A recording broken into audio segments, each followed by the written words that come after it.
Subscribe to our YouTube channel and press the bell icon to get the latest updates. In today's episode of Cut the Clutter, I'm going to tell you a story that is thrilling, exciting, scary, intriguing, and frightfully cluttered all at the same time. So please fasten your seatbelts.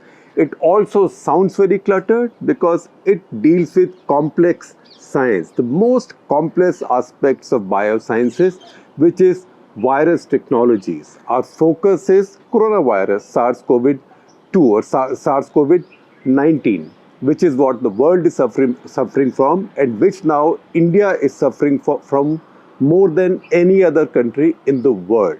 So the question is, where did the virus come from? So remember that song from Three Idiots? I think that was a theme song. कहाँ से आया था वो, कहाँ गया उसे ढूंढो.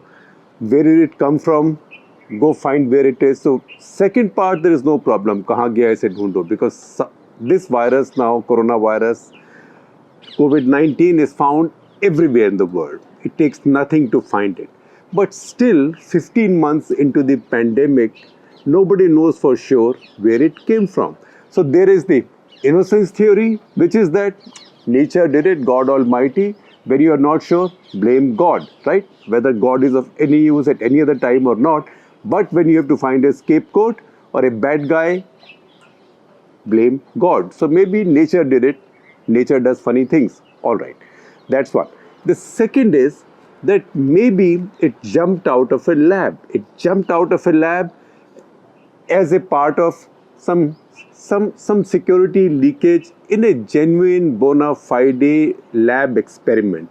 And third, of course, is the extreme conspiracy theory that this was a bioweapon that the Chinese were developing in their lab, and this went out of control. Now, these three theories have been around for a long time. These have been discussed, debated, but not adequately, because the theory number 2 and 3 have been knocked down immediately as they've come up, because a lot of the virologists around the world have stood up to say, no.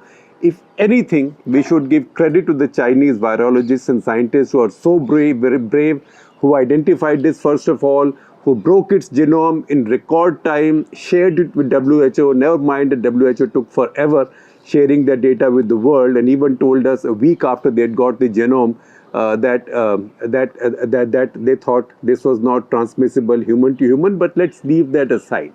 The question right now is, where did the virus come from? Now, so far, until about a couple of weeks ago, it was still generally understood that while there were suspicions as to where it came from, there was nothing, there was no smoking gun. There's a reason why I use that expression. It will come to you as we conclude this. There was no smoking gun, there was no fact. So people applied the principle of Occam razor. Occam razor's principle, which I once used in national interest also, is Occam is OCCAM, that when everything else, for any other possibility to happen, you need too many variables, then the most obvious possibility is most likely to have been a fact. So the most obvious possibility in this case was that this was a zoonotic transmission. This is something that jumped from one wild animal to another, to human beings who either ate that animal or came in contact with it. So the usual suspect, because a lot of coronaviruses come from bats, and this coronavirus seemed like it had some kind of an origin from a bat in China's Yunnan province, because China's Yunnan province, in many of the caves there, a lot of large diversity of bats live. So it was widely believed that it came from a bat, went to another animal, and from there it jumped to human beings. And the initial theory was it jumped to human beings from the Wuhan wet market. Why Wuhan? Because that's where the first cases had come up. So Wuhan wet market sells all kinds of live animals. A wet market is a market that also sells live animals. So maybe it came out of there. It was left there. It just so happens that Wuhan also has China's foremost virology lab. Now, you may say correlation is not causation, right? Scientists love to say that. But then one of our great lyricists also wrote a long time back बिना कारण कोई बात नहीं होती. Although he said this in the context of दिल से दिल मिलने का कोई कारण होगा, लेकिन बिना कारण कोई बात नहीं होती. Nothing happens without a reason. So this Wuhan Institute of Virology is also located in the same city where this wet market was located. Now, what had happened was, I'm just giving you a little background, and also it will also help me keep the whole episode a bit crisper and also shorter than I might be attempting to make it. What had happened was that just as the first signs of this pandemic came out in February itself, in February of 2020, and the first theories had come out that maybe this came out of the Wuhan virology lab, or this was a scientific experiment gone wrong, or the Chinese were to blame about this. On February 19, 2020, a bunch of really eminent scientists, wrote a letter jointly in the Lancet. They wrote this letter in the Lancet saying that we stand together to strongly condemn conspiracy theories suggesting that COVID-19 does not have a natural origin. Now, this group of virologists also included a top virologist called Peter Daszak. Now, I will tell you about him in just a minute. Now, what has happened? Our cause for action, the reason we are talking about this today, that a very large article, a very long article has come out in publication called the Bulletin.org. The Bulletin.org is a very prestigious publication of the super prestigious Bulletin of Atomic Scientists. This article is also written by Nicholas Wade, who is the doyen of science journalism in the world. He used to be like the topmost, senior-most science writer in the New York Times until 2012. He's nearly 80 years old. When he writes, people stand up and take notice, and he doesn't write just like that. So in this long article, of which I'm sharing you a link, he has given many citations. It's like a scientific research paper, although he has not done any research in a lab.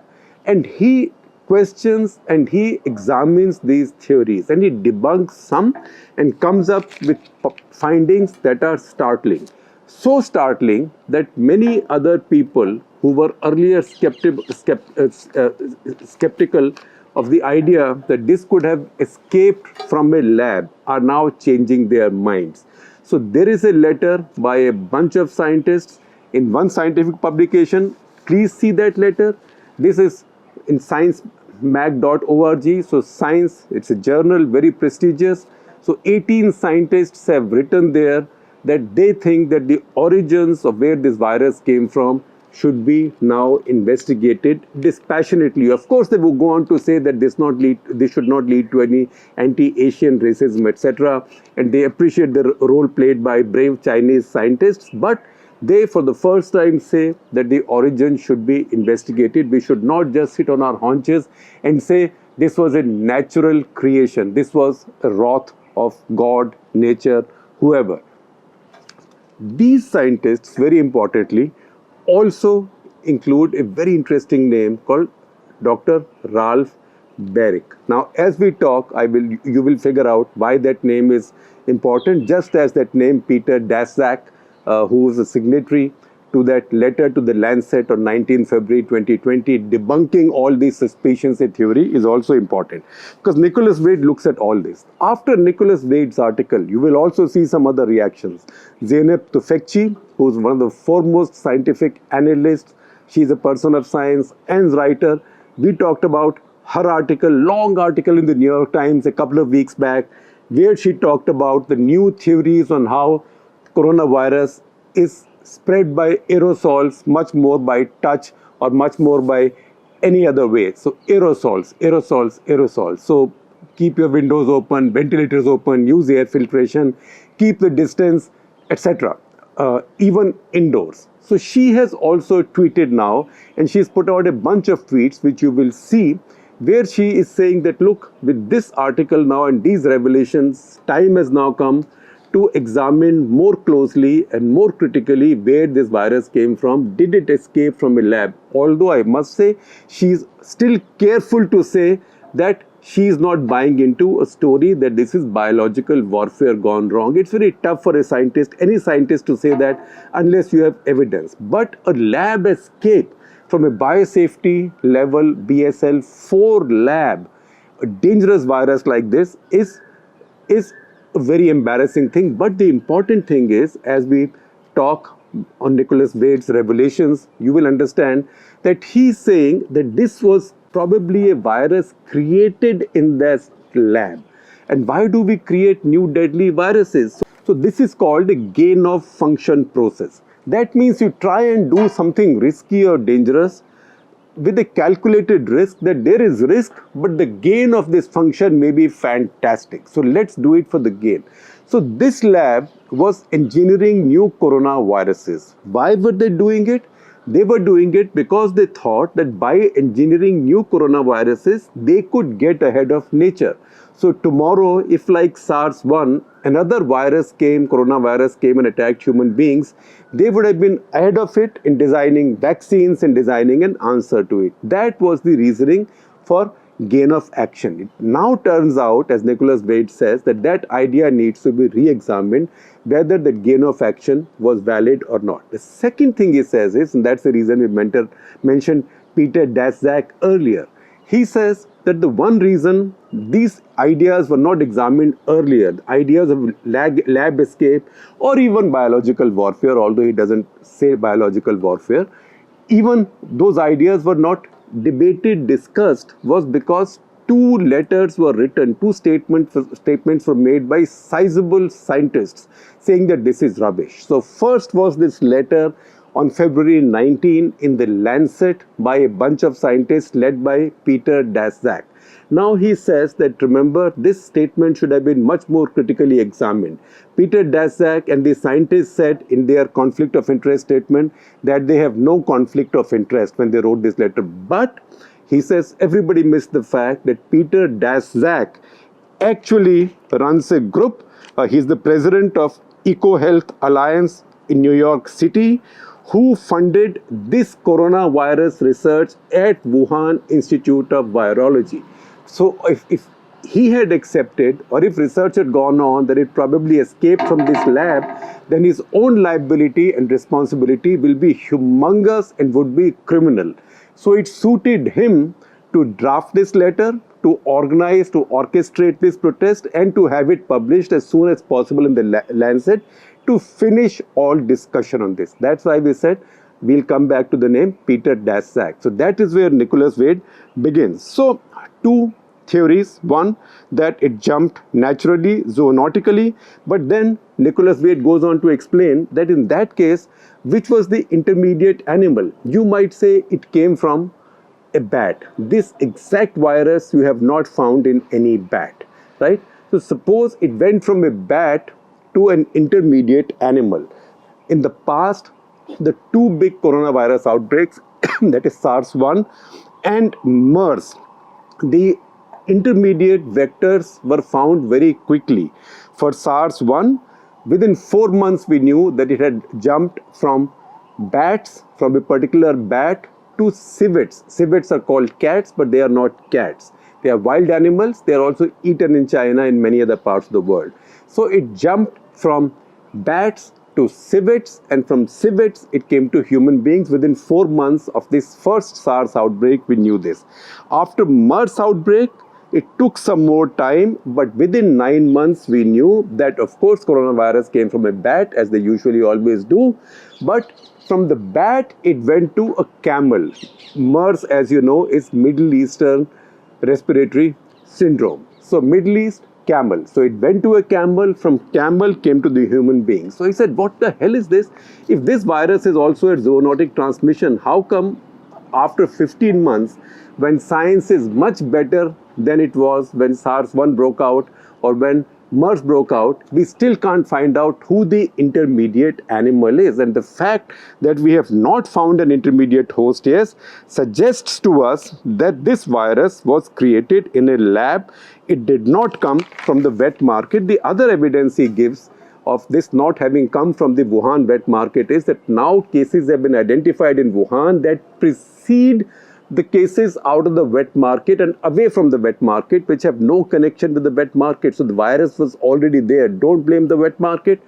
don't blame an intermediate animal. At least don't blame an intermediate animal when you haven't found one. And if you haven't found one in 15 months after all this research, that means probably it's not there. It doesn't exist. So why are you ruling out that possibility? So he says, then you go to the idea, that second idea, that it came out of the Wuhan Institute of Virology, in which case it further leads to two possibilities. One possibility is that it was an accident, it was bad security at the lab. The second is that it was some biological warfare, some weapon being designed that escaped and terrible things happened. And that is where he said these two statements that were issued by these scientists should have been more critically examined. And I've told you about one of them already, the statement made by the group led by Peter Daszak. Now, he says that Peter Daszak and others, when asked, why were you funding this kind of research, which was taking pangas with an already deadly virus? They said, no, we were trying to get ahead of the nature. And this might have had a spillover. That is what other scientists say. But they don't rule out the possibility that this was a virus that was designed in the lab. Now, to accept viral escape from a biosafety lab 4, that is the highest level of biosafety, will shake up, these are words that Nicholas Wade uses, the very scientific edifice of virology and all virologists. So once this letter came out, this statement, no other virologist or expert was willing to challenge it, because this was the global virology establishment. They had put their prestige on the line, saying this was not a lab-made virus, this is a natural virus. Uske baad kiski himmat hai? Uske baad mein anybody who protests can get their grants blocked, can get their thesis stopped. Everybody has to appear for viva. Everybody needs peer reviews. Everybody needs papers published. That is what he's saying, and I'm buying into it. And that's what now a lot of other people are all buying into. I shared with you Zeynep Tufekci's tweets. Then he says on 17th March 2020, it was as if it was all orchestrated. So this world of science and the world of global politics and strategic thinking and epidemiology and virology does not go in the direction of an artificially man-made, human-made virus. In this case, it was women in charge of the research project. So let me definitely not say man-made, that this virus escaped. It was as if the Chinese or anybody else had got together to crush any such thought. So 17th March of 2020, a letter was published in Nature, again a very reputed international journal, written by 5 top virologists of the world, led by Professor Christian Andersen of Scripps Research Institute. So that's the other key name in today's presentation. And that paper said this is not a lab construct or a purposefully manipulated virus. Now, how could they say it so emphatically? And he says that science means everything should be seen with skepticism, everything must have evidence. The way Peter Daszak and Christian Andersen came up with completely definitive findings betrayed bad science, and it showed them up to be bad scientists. Maybe they were in a hurry to hide their tracks. And if so, then what was the reason? Then he explains to us how is it that we modify viruses in the labs. So the old method was that you cut paste viruses. So he said that these scientists who said this is not a lab made virus, they basically said that we have cut and pasted this virus, and we have found nothing artificial there. So this cut and paste exercise tells us that this is a natural virus. Nobody has meddled with it in a lab because there are no scars. But he says that this is outdated, because now for many years virologists use another method called no-seum. No-seum. UM. आप उसे देखोगे ही नहीं. So in that method, you can either put the virus through serial passage through many cultures. From one culture to the other, the virus grows. And as it grows from one culture to the other, it changes many things. That is one way of changing the nature of a virus. And you can also figure out how can you do it, what kind of changes do you want. And there are other methods also that you can use now to change these viruses, and which is what was probably done. So he said, this Anderson group said, it is improbable that SARS-CoV-2 emerged through lab manipulation of a related coronavirus. He said, how can they say this with certainty? So he says, let me try and lift the technical veil. I mean, I'm using the word technical veil. So this is like in law we say lift the corporate veil. He's lifting the veil of technical jargon to explain to us how viruses are now manipulated in labs. So one is the spike fit changes. Now these scientists who said this is not an artificially created virus, they said the spikes that it has are not perfect fits. So if a scientist had created the virus, the scientist would have gone by law of physics and created new spikes which would fit the other where it needs to go, the socket or the human cell perfectly. It doesn't, it has many flaws, which means it is not a human-made or lab-made virus. He goes on to say that this is wrong. He says this can be done by splicing in spike proteins or taking spike proteins from other viruses and planting these here. No scientist makes a physics calculation to get a perfect fit. Also, if it's a natural manipulation, that means if nature has done something, then imperfections will be a lot more. In this case, this does not seem to have happened. The second thing that the scientists who first doubted the lab virus escape theory, they said the DNA backbone of this virus is not unlisted, which means in simpler terms, what it means is that DNA from which this virus is drawn is not a stranger to us. So again, Wade explains that RNA viruses can be manipulated into DNA because RNA is very unstable and very difficult to study. So scientists often convert RNA into DNA through manipulation, and then they can manipulate them in the DNA form and convert them back into RNA, right? So it is not so complicated. The basic test, the gold standard test that we get done for coronavirus, for COVID-19, getting samples taken from our nose, nasal passages and our throats, RT-PCR, reverse transcriptase polymerase chain reaction. So reverse transcriptase means that this is an RNA virus. This process reverses it by using transcriptase, an enzyme, reverses it into a DNA, and that DNA is then put through a cycle, so it reaches a certain level of concentration. This is simple language, layman's language. So you get to know whether you have the virus or not. So converting RNA into DNA for viruses is an easy thing. And he said that the scientists could have done. So you may not find a DNA backbone. In fact, a DNA backbone, a new DNA backbone is easy to make. And it's very easy to make that in a DNA backbone which is unlisted and which has not been examined. So he said that these theories have absurdly large holes. Then WHO, 9 months later, WHO sent out its own research team into China, and they came back and they also issued a statement. But that statement said that doesn't look like it escaped from a lab, but it wasn't as emphatic as the Chinese may have wanted it to be. That did not happen. The next thing he says is that don't, I mean, my language, not his, that don't bullshit people who know science, because in science we know that not now but 20 years back, scientists had been working on the 1918 flu virus.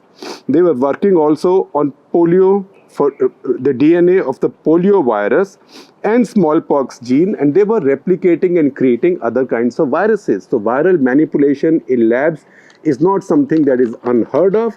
It's not something that the Chinese may have invented. The important thing is this project that was going on in China, which they justified by way of gain of function. कि हम एक पंगा ले रहे हैं corona virus से, SARS-1 वाले, to see if we can get ahead of nature, so create a super virus, so the nature tomorrow hits us with the virus worse than SARS-1, हम उसके आगे से आ जाएंगे. So they were cutting their lanes and getting ahead of traffic. That's what they say. in the process, they created probably a monster that is out of their control. So he gives us a beautiful example. He says, if you think that such viruses have not been coronaviruses that have not been produced, I will tell you the research done by a Dutch university more than a decade ago, something that the mice of the world, Chuhe, the mice of the world should be eternally grateful to virus scientists for. What they did was they took out a coronavirus from the mouse, Chuya, and modified it by planting spike proteins from a cat. So they took out the coronavirus from a mouse, took out spike proteins from the coronaviruses in a cat, planted those cat ka spike proteins on mouse ka coronavirus, and then modified it into a virus which only kills cats. That's the reason he said the mice of the world have to be eternally grateful to the virologists of the Netherlands. I mean, this is really like saying, Bhago Tom, Jerry aata hai, right? Because Jerry is carrying this virus made from its own viruses, which only kills Tom, not Jerry. So he said, when all that has been done in the past, then what are we talking about? Xi Zhengli, the Chinese coronavirus scientist, also called Bat Lady, she came and she gave everybody presentations and she said, I've done nothing wrong. She also got support from Ralph Baric, a scientist from North Carolina University, an eminent scientist in area of viruses. Then he said, in 2015, a novel coronavirus was created by using SARS-1, the first SARS-1 as the backbone, and replacing its spike with another coronavirus called SHCO14. And this was then modified in such a way that this could infect human coronavirus. So in the labs, such coronaviruses have been created. These are called chimera coronavirus. Chimera is like Krishna, as we say in Hindi. When something looks like something looks like light, something looks like water, but it's actually light. Aapko pata hai na? So it's chimera virus because it's made from 2 strains. So this was made even in 2015. And he said, if it escaped, then we don't know what the trajectory will be. So kahan se aaya tha wo? Abhi mein pata nahi hai. Kahan gaya use dhoondo? We will not know until it starts manifesting itself in mass sickness as this coronavirus has done. So he then goes on to say that what was being done in this lab was that they had this SARS-1 virus, and they were working on the SARS-1 virus, and they were taking genetic material from elsewhere to modify its spikes. Modify its spikes in such a way that they were then infecting human ACE2 cells in vitro, which is in a lab, in a dish, and in vivo, which is in a laboratory animal. So they were using cells, they were using humanized mice. So mice in which human kind of ACE2 cells or receptors had been created. So these viruses were infecting those mice, and these were viruses modified from SARS-1. So how can you rule out the possibility that these are the viruses that leaked out? And he said they would be very afraid of letting this be discussed, because this project was funded by none else than National Institute of Allergy and Infectious Diseases of National Institute of Health in America. NIAID is exactly the institute headed by Dr. Fauci. So this gets very, very complicated and murky as we go on. So he says that Xi Zhengli set out to create a novel coronaviruses with the highest possible infectivity of humans, not using humans for trials, but using mice cells and humanoid mice to see whether these new coronaviruses could infect that humanoid mice's respiratory linings or not, and this worked. So he said it is very clear that Wuhan Institute of Virology, it was systematically constructing novel chimera coronaviruses and was assessing the ability to infect human cells and human ACE2 expressing mice. So once you have the viruses, then they just had to escape to play havoc with the whole world. And this is a quote that he has from an expert at Rutgers University, Richard E. Bright. He's the head of biosafety or a biosafety expert at Rutgers University. So he says that. He says that on December 9, 2019, an interview was given by Peter Daszak. Now, this is before the outbreak of COVID-19. An interview was given just a week before the first cases, or 2 weeks before the first cases came up by Peter Daszak. So he didn't know that his interview will be quoted against him.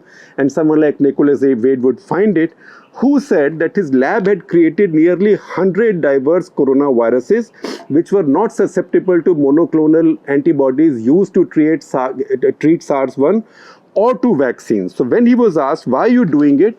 He said, I'm doing it because of gain of action, because we might learn something that will be useful going ahead in the future. Now, again, he goes back to say, he explains how this might have happened. So he says that this coronavirus spike is unique in the sense that it has a joint. The spike has two proteins, S1 and S2. So if you think of a missile, say an air-to-air missile, the missile has a sensor which tracks the enemy aircraft. Behind the sensor is the warlord, is the bomb or the explosive that brings down or that destroys the other aircraft. So this virus also has a two-part protein, S1 and S2. S1 is the head. S1 identifies the human cell to infect because it knows which cells, that is with ACE2 receptors, those are the ones to infect. And as it goes in, just as with an air-to-air missile, the sensor would go off and then the explosive would take on. In this case, this spike also breaks at a particular joint. And that joint is the key thing. It's called furin cleavage site, F-U-R-I-N. Interesting thing is the virus itself does not carry the mechanism. The virus travels light. Virus does not carry the mechanism to break itself sharply from that cleavage site. It is the human cell that produces a bunch of amino acids. I will not get into the minutiae. It's called PRRA, and that then breaks it at that level. He says, now this S1, S2 business is not found elsewhere. From where did it come? So he says in 1992, a deadlier virus had been created by manipulating the S1, S2 function and a furin cleavage kind of situation. And then he goes on to quote a man called David Baltimore, with which I think I should rest my case. David Baltimore is a 1975 Nobel laureate in biology from Caltech, the doyen of physiology, biology in the world. He said, David Baltimore is quoted, and I will tell you also why I'm smiling when I say David Baltimore, because I'm also showing off. David Baltimore says, when I first saw the furin cleavage site in the viral sequence with its arginine codons. Codon is like a code. Arginine is the A in PRRA. It's furin cleavage site in the viral sequence with its arginine codons. I said to my wife, it was the smoking gun for the origin of the virus, which means the virus was lab made. And now he's not somebody who's just talking about this lightly, and then he goes on to say, these features make a powerful challenge to the idea of a natural origin of SARS-CoV-2. So now this bunch of scientists who've written are all raising these questions, and the reason I was smiling when I mentioned David Baltimore is because in 2008, I had featured him on Walk the Talk. He'd come on a visit to India. Please see, I will share that link with you and this picture. And I'd asked him that last century was a century of technology, of IT. Do you think 21st century will be the century of biology? And he said, absolutely so. So please watch that also. That's the reason I said I'll be showing off a little bit as well.